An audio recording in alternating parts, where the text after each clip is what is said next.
Hello guys, welcome back to my channel blast with Anshika. तो आज हम ब्लास्ट करने वाले हैं क्लास 8 साइंस के chapter 6 combustion and flame chapter को। तो लेट्स गेट स्टार्टेड। तो कंबशन एक केमिकल रिएक्शन है जिसके अंदर कोई भी सब्सटेंस एयर या ऑक्सीजन की प्रेजेंस में हीट और लाइट की फॉर्म में एनर्जी को रिलीज करता है। तो जो सब्सटेंस एयर की प्रेजेंस में एनर्जी रिलीज कर सकता है वो क्या होता है, कंबस्टिबल सब्सटेंस। और जो नहीं कर सकता वो होता है नॉन कंबस्टिबल सब्सटेंस। तो जो कंबशन है उसके लिए तीन चीजें रिक्वायर्ड है। पहली चीज तो कंबस्टिबल सब्सटेंस खुद, सेकंड चीज ऑक्सीजन की प्रेजेंस होना, और थर्ड चीज इग्निशन टेम्परेचर का अटेनमेंट, यानी कि इग्निशन टेम्परेचर तक टेम्परेचर रीच हो जाना। तो अब ये इग्निशन टेम्परेचर होता क्या है? इग्निशन टेम्परेचर हर फ्यूल का अलग अलग होता है, हर कंबस्टिबल सब्सटेंस का अलग अलग होता है। तो इग्निशन टेम्परेचर वो लोएस्ट टेम्परेचर होता है जिसपे कोई भी कंबस्टिबल सब्सटेंस फायर कैच कर सकता है। तो अब कंबशन के नेचर और इंटेंसिटी के बेस पे उसके तीन टाइप्स हैं: रैपिड कंबशन, स्पॉन्टेनियस कंबशन और एक्सप्लोजन। तो रैपिड कंबशन क्या होता है? रैपिड कंबशन वो कंबशन होता है जिसके अंदर थोड़ा सा भी टेम्परेचर प्रोवाइड कर दिया जाता है कंबस्टिबल सब्सटेंस को तो वो बर्न करता है, यानी कि उसका इग्निशन टेम्परेचर बहुत कम होता है। स्पॉन्टेनियस कंबशन क्या होता है? स्पॉन्टेनियस कंबशन वो कंबशन होती है जिसके अंदर कोई भी एक्सटर्नल फैक्टर प्रोवाइड करने की जरूरत ही नहीं है, वो अपने आप ही कंबस्टिबल सब्सटेंस अपने आप ही बर्न हो जाएगा। यानी कि जो स्पॉन्टेनियस कंबशन है उसका इग्निशन उनके कंबस्टिबल सब्सटेंसेस का इग्निशन टेम्परेचर बहुत ही ज़्यादा कम होता है। इतना कम होता है कि जो एयर है उसके अंदर जब फ्रिक्शन प्रोड्यूस होता है तो उसी की वजह से वो इग्नाइट हो जाता है। इतना कम इग्निशन टेम्परेचर उनका होता है। अब सबसे मेन है एक्सप्लोजन। एक्सप्लोजन क्या होता है? एक्सप्लोजन एक अलग टाइप का कंबशन है जिसके अंदर हीट और लाइट के साथ साउंड की फॉर्म में भी एनर्जी रिलीज होती है। तो जिस कंबशन में साउंड की फॉर्म में भी एनर्जी रिलीज होगी वो कहलाता है एक्सप्लोजन। तो अब इनके एग्जांपल्स भी देख सकते हैं। रैपिड कंबशन जैसे कि हाइड्रोजन है, वो हाईली इन्फ्लेमेबल होता है, वो जल्दी से आग पकड़ लेता है। लेकिन उसको एक्सटर्नल फैक्टर की रिक्वायरमेंट है, वो अगर उसको हम थोड़ा इग्नाइट नहीं करेंगे तो वो कंबस्ट मतलब उसके अंदर कंबशन टेक प्लेस नहीं करेगी। अब आती है स्पॉन्टेनियस कंबशन। जैसे कि जो फॉरेस्ट फायर्स होती हैं उसके सूखे जो पत्ते होते हैं वो जब रगड़ खाते हैं उसके अंदर फ्रिक्शन प्रोड्यूस होता है, तो वो हीट प्रोड्यूस करते हैं और उसी की वजह से वो वहाँ पर आग लग जाती है, कंबशन हो जाती है। तो इस टाइप की कंबशन को कहा जाता है स्पॉन्टेनियस कंबशन। अब एक्सप्लोजन जैसे कि जो क्रैकर्स होते हैं, क्रैकर्स के अंदर लाइट निकलती है, हीट निकलती है, लेकिन साउंड भी साथ में निकलती है। इस टाइप की कंबशन होती है एक्सप्लोजन। तो अब बात आती है फ्लेम। फ्लेम जब कोई भी कम्बस्टिबल सब्सटेंस है उसके वेपर्स बनेंगे और वो वेपर्स बनने के बाद वो बर्न करेंगे, तो उसके जो वेपर्स बर्न करेंगे उनकी वजह से फ्लेम प्रोड्यूस होती है। जैसे कि जो केरोसिन ऑयल है, मोल्टन वैक्स है, इन सब की फ्लेम बनती है। तो जो इनफ्लेमेबल सब्सटेंसेस होते हैं, जैसे मैंने बताया कि रैपिड कंबशन जो होती है उसके अंदर हाईली इनफ्लेमेबल सब्सटेंसेस होते हैं, तो उनका टेम्परेचर बहुत कम, इग्निशन टेम्परेचर उनका बहुत कम होता है। जैसे कि हाइड्रोजन, ये सब इनका टेम्परेचर, इग्निशन टेम्परेचर बहुत कम होता है, इसीलिए ये बहुत जल्दी आग पकड़ लेते हैं। तो जो फायर है उसको तीन तरीके से हम बुझा सकते हैं, कंट्रोल कर सकते हैं। पहला, उसके अंदर से ऑक्सीजन की सप्लाई हटा दो। दूसरा, उसका इग्निशन टेम्परेचर लो कर दो। तीसरा, कंबस्टिबल सब्सटेंस हटा दो वहाँ से। यानी कि जितने भी हमारे कंबस्शन के लिए एसेंशियल है, जितने भी फैक्टर्स कंबस्शन के लिए एसेंशियल हैं, उन सब में से या एक या दो हटा देंगे तो कंबस्शन होगी ही नहीं। जैसे कि हाँ, अगर हम जो कम्बस्टिबल सब्सटेंस का इग्निशन टेम्परेचर कम करना चाहते हैं तो उसके ऊपर हम वाटर डाल सकते हैं, अगर वो इलेक्ट्रिकल और ऑयल बेस्ड नहीं है तो, क्योंकि अगर वो इलेक्ट्रिकल होगा तो जो उसके ऊपर पानी डाल रहा है उसको शॉक लग सकता है। और जो ऑयल है, ऑयल की डेंसिटी वाटर की डेंसिटी से कम होती है तो वाटर के ऊपर ऑयल फ्लोट करेगा, तो वाटर डालने का कोई फ़ायदा नहीं है, बल्कि वहाँ पर कंबशन ज़्यादा होगी, फायर और बढ़ेगी। तो इस तरह से वाटर का यूज़ सिर्फ हम कुछ ही, यानी कि इलेक्ट्रिकल और ऑयल बेस्ड फायर पर यूज़ नहीं कर सकते हैं। तो एक तो हो गया इग्निशन टेम्परेचर कम इस तरह से कर सकते हैं। दूसरा, ऑक्सीजन की सप्लाई हटा सकते हैं, जैसे कि कोई भी ब्लैंकेट है या फिर कुछ भी ऐसा CO2 फायर एक्सटिंग्विशर्स आते हैं, वो कंबशन जहाँ पर हो रही है उसके अराउंड एक ब्लैंकेट बना लेते हैं। ब्लैंकेट से या तो जो खुद ब्लैंकेट है वही लेते हैं तो ऑक्सीजन की सप्लाई रुक जाती है, तो एक फैक्टर कंबशन के लिए जो एसेंशियल है वो कम हो गया। अब CO2 फायर एक्सटिंग्विशर किस पे बेस्ड होता है? CO2 जो ऑक्सीजन है उससे हैवियर होता है, तो अ, वो कंबशन का जो एरिया है उसके अराउंड कार्बन डाइऑक्साइड की लेयर बन जाएगी एक, तो वो ऑक्सीजन की सप्लाई को कम कर देगा और कंबशन ऑटोमेटिकली कम हो जाएगी। तीसरा फैक्टर क्या था कि हम कंबस्टिबल सब्सटेंस ही हटा दें, जैसे कि अगर कहीं पर पेज लगे हैं या फिर जो ट्रीज वगैरह हैं, वुड है, उसकी वजह से अगर आग लगी हुई है तो हम जो कंबस्टिबल सब्सटेंस है उसे ही हटा देंगे तो जलेगा क्या? तो इस तरह से इन तीन वेज से हम फायर को कंट्रोल कर सकते हैं। तो सबसे कॉमन फायर एक्सटिंग्विशर है वाटर, उसके बाद है CO2 फायर एक्सटिंग्विशर, उसके बाद एक और होता है soda fire extinguisher, soda acid fire extinguisher.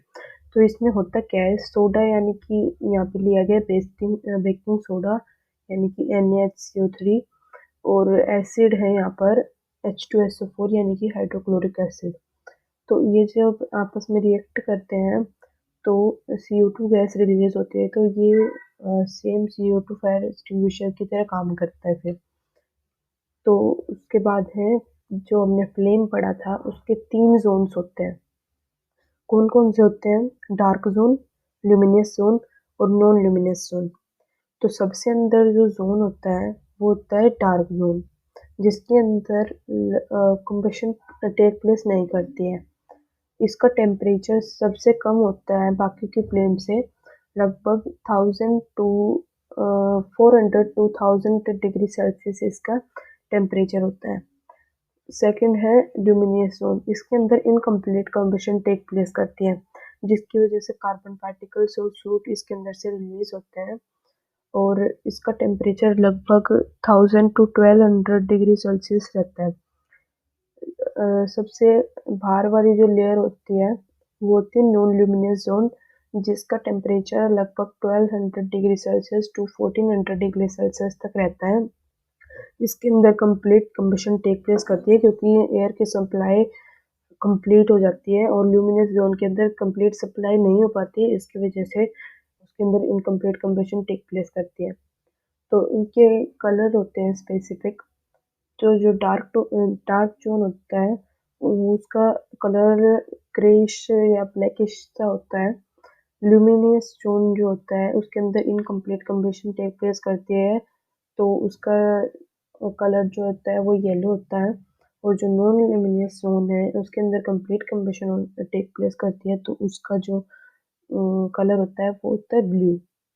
जो ये नॉन ल्यूमिनस जो है ना, ये कैंडल की फ्लेम में अगर हम देखते हैं तो ये बहुत कम दिखता है, बाकी सबसे ज़्यादा दिखता है ल्यूमिनस जोन, और डार्क जोन दिख जाता है लेकिन सबसे कम नॉन ल्यूमिनस जोन दिखाई देता है। तो फ्यूल काफ़ी जगह यूज़ होते हैं, जैसे पेट्रोल हुआ, केरोसिन हुआ, बहुत सारे यूजेस है, वुड, बायोगैस, LPG, हर जगह यूज़ होते हैं, सिलेंडर्स में, कार्स में, और जो हम अपने आप को जैसे वार्म रखने के लिए भी हम कम्बशन का यूज़ करते हैं, फ्यूल्स का यूज़ करते हैं। और खाना पकाने के लिए भी एलपीजीज का यूज़ होता है।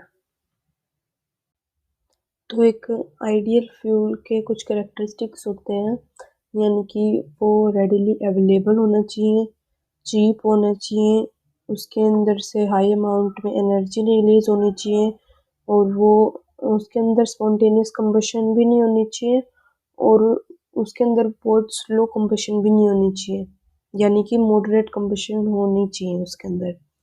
और वो उसके पीछे इनडिजायरेबल सब्सटेंसेस नहीं छूटने चाहिए, जैसे कि जो ऐश है, सूट पार्टिकल्स हैं, ये सब उसके नहीं छूटने चाहिए। और लगभग कोई भी फ्यूल आइडियल फ्यूल नहीं होता है। मैंने अभी तक जितने भी फ्यूल्स पढ़े हैं उसके अंदर मैंने आज तक कोई ऐसा फ्यूल नहीं देखा है जिसके अंदर जो एक कंप्लीट आइडियल फ्यूल हो। या तो वो ट्रांसपोर्ट करने में इजी नहीं होगा, रेडली अवेलेबल नहीं होगा, या फिर वो ज़्यादा एनर्जी रिलीज नहीं करेगा, या फिर कोई ना कोई उसके अंदर प्रॉब्लम हो जाती है। तो या फिर वो हाई कॉस्ट हो जाता है उसकी, या फिर उसकी एफिशिएंसी कम हो जाती है। एफिशिएंसी आई मीन कि उसकी एनर्जी रिलीज करने की अमाउंट, यानी कि जो कैलोरीफिक वैल्यू होती है। कैलोरीफिक वैल्यू क्या है? कोई भी कंबस्टिबल सब्सटेंस कितनी एनर्जी रिलीज करता है, यानी कि 1 kg कोई कंबस्टिबल सब्सटेंस हमने लिया, उसको हमने कंबशन उसकी कराई हमने, तो कितनी एनर्जी रिलीज हुई, उस वैल्यू को उस फ्यूल की कैलोरीफिक वैल्यू कहा जाता है। तो अब फ्यूल्स के 3 पार्ट्स हैं, solid, liquid, gas. Solid fuels के अंदर वो फ्यूल्स आ जाते हैं जो रूम टेम्परेचर पर सॉलिड होते हैं, लिक्विड में वो आ जाते हैं जो रूम टेम्परेचर पर लिक्विड होते हैं, और गैशियस में जो रूम टेम्परेचर में गैशियस होते हैं। तो इनके एग्जांपल्स जैसे कि सॉलिड में है paper, wood, coal, coke, charcoal, ये सब। लिक्विड में है petrol, diesel, kerosene, alcohol, etcetera. और गैशियस में है एलपीजी, नेचुरल गैस, बायोगैस, ये सब। तो अब कंबशन के या फिर बर्निंग ऑफ फ्यूल के एनवायरनमेंट पर क्या इफेक्ट्स पड़ते हैं? जैसे हम कोई भी कम्बस्टिबल सब्सटेंस लेते हैं, वुड लेते हैं, वुड के अंदर कार्बन होता है, जितने भी ऑर्गेनिक सब्सटेंसेस होते हैं उन सब के अंदर कार्बन होता है।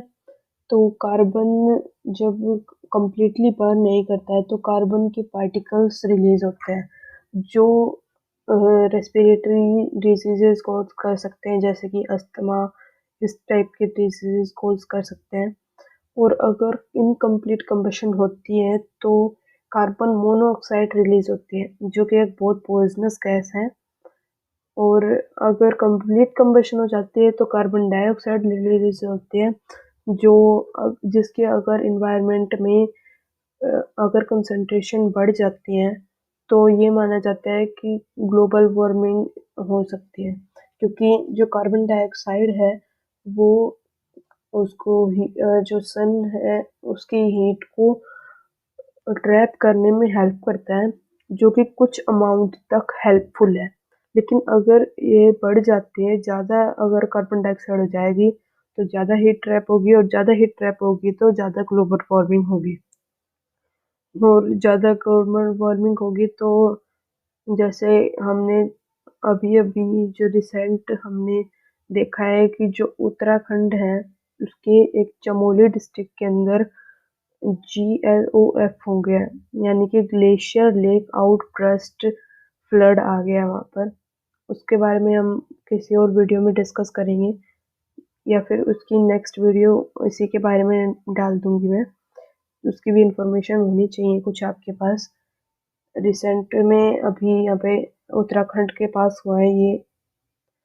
तो नेक्स्ट है, जब सल्फर और नाइट्रोजन गैस रिलीज होते हैं, कुछ रिएक्शंस वगैरह लैब वगैरह में जब इनका यूज होता है तो ये सब रिलीज होते हैं, और जब ये रेन वाटर के साथ रिएक्ट करते हैं तो एसिड्स बनाते हैं। सल्फर जब रिएक्ट करता है तो सल्फ्यूरिक एसिड बनता है।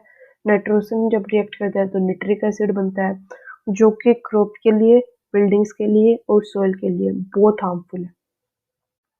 तो गाइज वेट करना है नेक्स्ट वीडियो के लिए, जिसके अंदर मैं बताऊंगी कि उत्तराखंड में जो रिसेंट चमोली डिस्ट्रिक्ट में जो घटना घटी है उसके बारे में मैं आपको बताऊंगी। तो अगर आपको ये वीडियो पसंद आए हो तो लाइक करके जाना, चैनल पे नए हो तो सब्सक्राइब करके जाना। मिलते हैं गाइज जल्दी नेक्स्ट वीडियो में। Thank you so much for watching. Bye.